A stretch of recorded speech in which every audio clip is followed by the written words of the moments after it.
আন্তর্জাতিক মাতৃভাষা ও শহীদ দিবস উপলক্ষে শহীদ মিনারে শ্রদ্ধা জানাতে গেলে বাধার মুখে পড়েন নবনির্বাচিত সংসদ সদস্য ব্যারিস্টার রুমিন ফারহানা।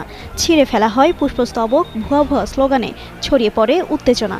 শুক্রবার রাত 12:15টার দিকে ব্রাহ্মণবাড়িয়ার সরাইল উপজেলার শহীদ মিনার প্রাঙ্গণে এ ঘটনা ঘটে। প্রত্যক্ষদর্শীরা জানান, 21-এর প্রথম প্রহরে পুষ্পস্তবক নিয়ে শহীদ বেদির সামনে দাঁড়িয়েছিলেন রুমিন ফারহানা ও তার কর্মী। এ সময় সরাইল উপজেলা বিএনপির সাবেক সাধারণ সম্পাদক আনোয়ার হোসেনের নেতৃত্বে বিএনপি নেতাকর্মীরা এসে রুমিন ফারহানাকে উদ্দেশ্য করে ভুয়া ভুয়া স্লোগান দিতে থাকেন।